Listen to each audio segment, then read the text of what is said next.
ಸಂತೋಷ ಆಯ್ತು. ಇವತ್ತೇನು ಗೆದ್ದಿದ್ದಾರೆ, ಗೆದ್ದಿದ್ ಮಾತ್ರಕ್ಕೆ ಬೀಗ್ತಕ್ಕಂಥದ್ದು ಆಗ್ಬಾರ್ದು. ನನಗೆ ವಯಸ್ಸು ಬಹಳ ಚಿಕ್ಕದಿದೆ. ನನ್ನ ಒಂದು ರಾಜಕಾರಣದ ಅನುಭವ 3 ಸೋಲುಗಳಾಗಿದೆ. ಪೆಟ್ಟು ತಿಂದಿದ್ದಾನೆ. ನನ್ನಲ್ಲಿ ಏನು ಜಾಸ್ತಿ ಲೋಪದೋಷಗಳಿಲ್ಲ ಅಂದ್ರೂ ಕಾರಣಾಂತರಗಳಿಂದ ಚುನಾವಣೆಯಲ್ಲಿ ಸೋತಿದ್ದೀನಿ. ಆದ್ರೆ ಗೆದ್ವಿ ಅನ್ ಮಾತ್ರಕ್ಕೆ ಬೀಗಿದ್ರೆ ಮತ್ತೆ ಅದೇ ಜನ ಮುಂದಿನ ಚುನಾವಣೆಗಳಲ್ಲಿ ಯಾವ್ಯಾವ ರೀತಿ ಉತ್ತರ ಕೊಡ್ತಾರೆ. ಹಾಗಾಗಿ ಇವತ್ತೊಂದು ಅವಕಾಶ ಸಿಕ್ಕಿದೆ. ಅದೇನೋ ಕ್ಷೇತ್ರದ ಜನತೆ ಪರವಾಗಿ ನಿಂತು ಅದೇನೋ ಈಗ ಎಷ್ಟನ ಫಂಡು 500 ಕೋಟಿ ರೂಪಾಯಿ ಎಷ್ಟ ತಗೊಂಡ್ಬಂದಿದ್ದೀನಿ ಅಂತಾರಲ್ಲ, ದಯಮಾಡಿ ಮುಂದುವರಿಸಲಿ. ನಾವು ನಮ್ಮ ಕಡೆಯಿಂದ ನಮ್ಮ ಕ್ಷೇತ್ರದ ಆಗುಹೋಗುಗಳು, ಅಭಿವೃದ್ಧಿ ವಿಚಾರ ಇರಬಹುದು, ಉದ್ಯೋಗದ ವಿಚಾರ ಇರಬಹುದು, ಇವೆಲ್ಲದಕ್ಕೂ ಪ್ರಾಮಾಣಿಕವಾಗಿ ಸ್ಪಂದನೆಯನ್ನ ಕೊಡ್ತೇವೆ. ಸೋಲಿಗೆ ಸಾಕಷ್ಟು ಕಾರಣಗಳಿರ್ತವೆ. ಪ್ಲಸ್ ಮೈನಸ್ 2 ಆಗ್ತಾ ಇರುವ ಸಂದರ್ಭದಲ್ಲಿ ನಿಮಗೆ ಚುನಾವಣೆ ಸಂದರ್ಭದಲ್ಲಿ ನಿಮ್ಮ ಲೂಪ್ ಹೋಲ್ಸ್ ಏನು, ಮೈನಸ್ಗಳೇನು, ಅದ್ಯಾರು ತಮಗೆ ಸುತ್ತಮುತ್ತಲು ಹೇಳಲಿಲ್ವಾ? ಅದನ್ನು ಸರಿಪಡಿಸುವ ಪ್ರಯತ್ನ ಆಗಲಿಲ್ಲ? ನನ್ನ ಪ್ರಕಾರ ಯಾವುದೇ ಲೂಪ್ ಹೋಲ್ಸ್ಗಳು ಇಟ್ಕೊಂಡು ಈ ಚುನಾವಣೆ ನಾವು ಮಾಡಲೇ ಇಲ್ಲ. ನನಗೆ ಅತ್ಯಂತ ಆತ್ಮತೃಪ್ತಿ ಇದೆ.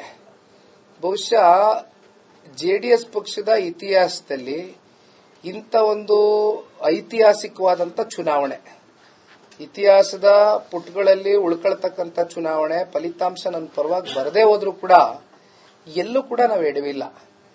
ಚುನಾವಣಾ ಪ್ರಚಾರದ ವೇಳೆ ಆಗಲಿ ಅಥವಾ ಪ್ರತಿ ಮನೆಗೂ ನಾವು ಮತದಾರರಿಗೆ ರೀಚ್ ಔಟ್ ಆಗ್ತಕ್ಕಂಥ ವಿಚಾರ ಇರಲಿ, ನಮ್ಮ ಸಮಯ ವಿರೋಧ ಪಕ್ಷದವರು ಲಘುವಾಗಿ ಮಾತನಾಡಿದ್ರು ಕೂಡ ನಮಗೆ ನಾವು ಮಾಡಿದಂತ ಅಭಿವೃದ್ಧಿ ಕೆಲಸ ಕಾರ್ಯಗಳ ಬಗ್ಗೆ ನಾವು ಬಹಳ ಪಾಸಿಟಿವಿಟಿಯಿಂದ ಚರ್ಚೆ ಮಾಡಿದ್ದಾಗ್ಲಿ, ಎಲ್ಲ ರೀತಿಯಿಂದನೂ ಪ್ರಾಮಾಣಿಕತೆ ಇಸ್ ದ ಮೇಜರ್ ಫ್ಯಾಕ್ಟರ್. ನಾನು ಹೇಳೋದು ಅತ್ಯಂತ ಪ್ರಾಮಾಣಿಕತೆಯಿಂದ ಚುನಾವಣೆ ಮಾಡಿದೀವಿ.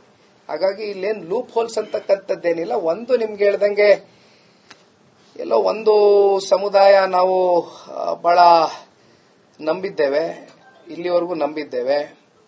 ಆದರೆ ಆ ಸಮುದಾಯ ನಮ್ಮ ಜೊತೆಯಲ್ಲಿ ಚುನಾವಣಾ ಸಂದರ್ಭದಲ್ಲಿ ನಿಲ್ದೇ ಇರತಕ್ಕಂಥ ಕಾರಣ ಒಂದ್ ಕಡೆ ಮತಗಳು ಸಂಪೂರ್ಣವಾಗಿ ಕ್ರೋಢೀಕರಿಸಿದ್ರಿಂದ ಬಹುಶಃ ಈ ಒಂದು ಫಲಿತಾಂಶ ಏರುಪೇರು ಆಗ್ಲಿಕ್ಕೆ ಕಾರಣ ಆಯ್ತೇನೋ ಅಂತಕ್ಕಂಥದ್ದು ಟ್ರೆಂಡ್ ಸೆಟ್ ಮಾಡ್ಕೊಂಡ್ಬಂದು ಸ್ಟಾರ್ಟಿಂಗ್ ಇಂದ. ಒಂದು ನಿಖಿಲ್ ಕುಮಾರಸ್ವಾಮಿ ಈ ಬಾರಿ ಅಳ್ತಾರೆ, ದೇವೇಗೌಡರು ಅಳ್ತಿದ್ರು, ಕುಮಾರಸ್ವಾಮಿ ಅಳ್ತಿದ್ದಾರೆ, ಇವರು ಅಳ್ತಾರೆ ಅನ್ನೋದು ಒಂದು ವಿಚಾರ. ಅವ್ರು ಅಳಕ್ಕಾಗೆ ಬಂದಿದ್ದಾರೆ ನೋಡಿ ಅಳ್ತಾರೆ ಅನ್ನೋದು. ಎರಡನೇದು, ದುಡ್ಡನ್ನ ಹೊಳೆ ಹರಿಸ್ತಾರೆ ಇವರು ಈ ಬಾರಿ, ಕುಮಾರಣ್ಣನ ನೋಟು, ಯೋಗೇಶ್ವರಿ ಓಟು, ಅವೆರಡನ್ನ ಅವರು ಒಂದ್ ರೀತಿಯ ಟ್ರೆಂಡ್ ಸೆಟ್ ಮಾಡ್ಕೊಂಡ್ ಬಂದ್ರು. ಅದನ್ನ ನೀವು ಎಲ್ಲ ಕೌಂಟರ್ ಮಾಡುವಲ್ಲಿ ಎಡುವುದ್ರ ಅಥವಾ ಜೆಡಿಎಸ್ ಅಂತ? ಆಡಳಿತಾರೂಢ ಸರ್ಕಾರ ಅಧಿಕಾರ, ಹಣದ ಬಲ, ತೋಳಿನ ಬಲ ಯಾರಿಗೆ ಎಷ್ಟಿದೆ ಅಂತಕ್ಕಂಥದ್ದು ಜಗಜ್ಜಾಹಿರ. ಇಲ್ಲಿ ಈ ಚುನಾವಣೆಯಲ್ಲಿ ದುಡ್ಡು ಕಾಸಿನ ವಿಚಾರವಾಗಿ ಮಾತನಾಡ್ತಕ್ಕಂಥದ್ದು ಸೂಕ್ತ ಅಲ್ಲ.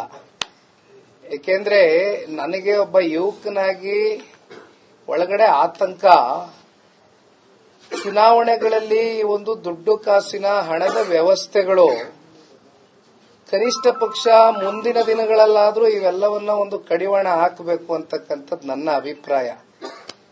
ಏಕೆಂದ್ರೆ ಚುನಾಯಿತಿ ಪ್ರತಿನಿಧಿಗಳಿರ್ಬೋದು ಅಥವಾ ಸಾರ್ವಜನಿಕ ಬದುಕಲ್ಲಿರ್ತಕ್ಕಂಥ ಯಾವುದೇ ಪಕ್ಷದ ವ್ಯಕ್ತಿಗಳಿರ್ಬೋದು, ಇವತ್ತು ಯಾರು ಕೂಡ ರಾಜಕಾರಣಕ್ಕೆ ಬಂದು ಹಣ ಗಳಿಸಲಿಕ್ಕೆ ಪರ್ಸೆಂಟೇಜ್ ಬಗ್ಗೆ ನಾನು ಮಾತಾಡೋದಿಲ್ಲ. ಒಂದು ಪರ್ಸೆಂಟೇಜ್ ಇದ್ದೇ ಇರ್ತಾರೆ, ರಾಜಕಾರಣದಲ್ಲಿ ಬಂದ ನಂತರನೇ ಹಣ ಗಳಿಸಿರ್ತಾರೆ. ಆದ್ರೆ ಮೆಜಾರಿಟಿ ಆಫ್ ದ ಪರ್ಸೆಂಟೇಜ್ ಇವತ್ತು ರಾಜಕಾರಣದಲ್ಲಿ ಇರ್ತಕ್ಕಂಥ ಮುಂದಿನ ಯುವ ಪೀಳಿಗೆಗಾಗ್ಲಿ ನಾವು ಒಂದು ಸಂದೇಶ ಕೊಟ್ಟು, ಇಲ್ಲ ನೀವೆಲ್ಲ ರಾಜಕಾರಣಕ್ಕೆ ಬರಬೇಕು, ಏನಾದ್ರೂ ಒಂದು ಸಮಾಜವನ್ನ ಪರಿವರ್ತನೆ ಮಾಡ್ತಕ್ಕಂಥದಕ್ಕೆ ನಿಮ್ ಕೈಲಿ ಒಂದು ಶಕ್ತಿ ಇದೆ, ಬನ್ನಿ ಅಂತ ಯುವ ಪೀಳಿಗೆಗಾದ್ರೂ ಕರೀಲಿಕ್ಕೆ ಈ ದುಡ್ಡು ಕಾಸಿನ ವ್ಯವಸ್ಥೆಗಳು ಬದಲಾವಣೆ ಆಗಬೇಕು ಅಂತಕ್ಕಂಥ ಅಪೇಕ್ಷೆ ಪಡೋನಲ್ಲಿ ನಾನು ಒಬ್ಬ. ಈಗ ಸಮುದಾಯದ ವಿಚಾರ ಮಾತಾಡಿದ್ವಿ, ಜನಪಡದಲ್ಲಿ ಒಕ್ಕಲಿಗ ಅದರ್ ಕ್ಯಾಸ್ಟ್ ಈಕ್ವಲ್ ಆಗಿದೆ. ಒಕ್ಕಲಿಗನ್ನು ಹೊರತುಪಡಿಸಿ ಮುಂದಷ್ಟು ಬೇರೆ ಬೇರೆ ಸಮುದಾಯಗಳ ಸೆಳೆಯೋದ್ರಲ್ಲಿ ನೀವು ವಿಫಲರಾದ್ರ, ಇಲ್ಲ ಲೀಡರ್ಗಳ ಸಮಸ್ಯೆ ಆಯ್ತಾ ಅಂತ ಹೇಳಿ, ಸೆಕೆಂಡ್ ಲೈನ್ ಲೀಡರ್ಸ್ ಸಮುದಾಯ ಸಂಬಂಧಪಟ್ಟಿದ್ದು. ಜನತಾದಳ ಪಕ್ಷ ಅಧಿಕಾರದಲ್ಲಿ ಇರಲಿ ಇಲ್ಲದೆ ಹೋಗ್ಲಿ ಯಾವತ್ತೂ ಕೂಡ ಒಂದು ಸಮುದಾಯ, ಒಂದು ಸಮಾಜದ ಏಳಿಗೆಗೋಸ್ಕರ ದುಡಿಮೆ ಮಾಡಿರ್ತಕ್ಕಂಥ ಪಕ್ಷ ಅಲ್ಲ.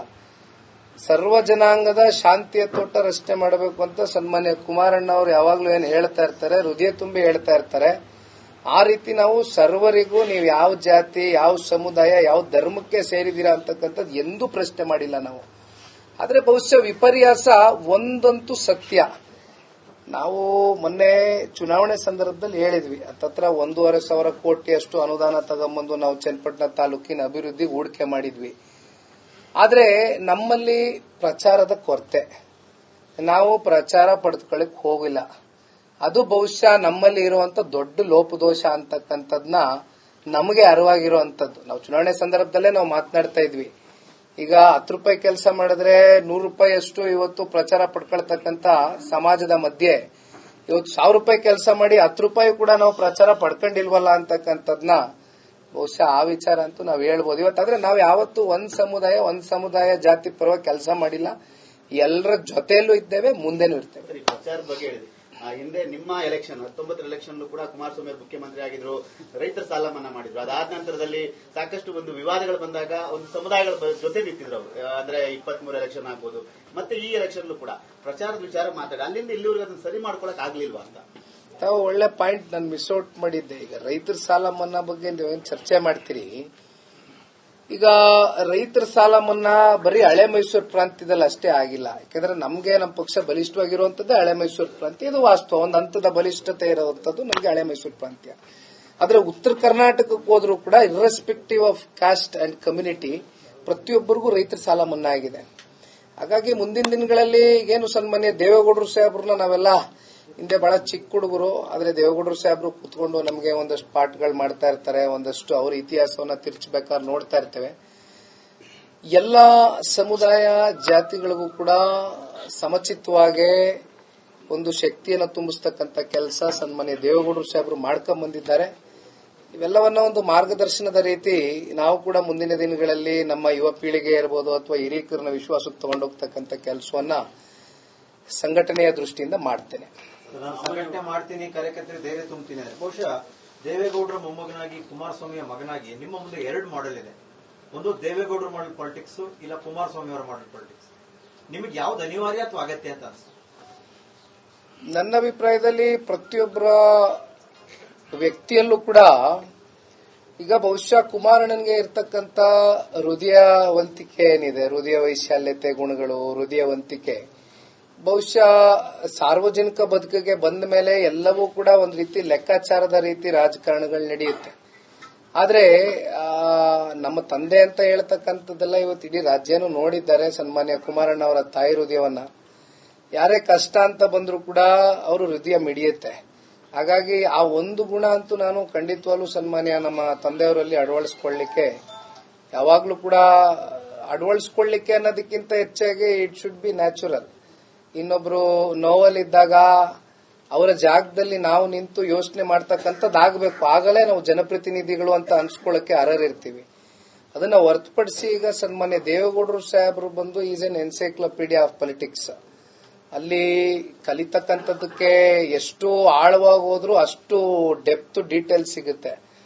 ಹಾಗಾಗಿ ಇಬ್ಬರ ಒಂದು ವ್ಯಕ್ತಿತ್ವನೂ ಕೂಡ ಮುಂದಿನ ದಿನಗಳಲ್ಲಿ ಒಂದು ರೂಢಿಸ್ಕೊಳ್ತಕ್ಕಂಥ ಒಂದು ಕೆಲಸವನ್ನ ಮಾಡ್ತೇನೆ. ಜವಾಬ್ದಾರಿನೂ ನನ್ನ ಮೇಲಿದೆ. ಗೊತ್ತಿದೆ ಇವತ್ತು ಪ್ರಾದೇಶಿಕ ಪಕ್ಷ ಕಟ್ತಕ್ಕಂಥದ್ದು ಎಷ್ಟು ಕಷ್ಟ ಇದೆ, ಕಟ್ಟಿ ಉಳಿಸ್ಕೊ ಬರ್ತಕ್ಕಂಥದ್ದು ಎಷ್ಟು ಕಷ್ಟ ಇದೆ ಅನ್ನೋದು. ಹಾಗಾಗಿ ಇವೆಲ್ಲ ಕಷ್ಟದ ಅರಿವು ನನಗೆ ಗೊತ್ತಿದೆ. ಅದರಲ್ಲೂ ನಮ್ದು hour party is not built by leaders, it is built by ಕಾರ್ಯಕರ್ತರು.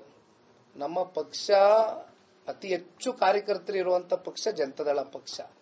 ಹಾಗಾಗಿ ಅವರೆಲ್ರಿಗೂ ಇವತ್ತು ಶಕ್ತಿ ತುಂಬಿಸ್ತಕ್ಕಂಥ ಕೆಲಸ ಮಾಡಬೇಕು. ಬಹುಶಃ ತಾವು ಸುಖೇಶ್ ಅವರು ತಾವು ಕೇಳಿದ್ರಿ ಕಣ್ಣಲ್ಲಿ ನೀರು ಹಾಕಿದ ವಿಚಾರ.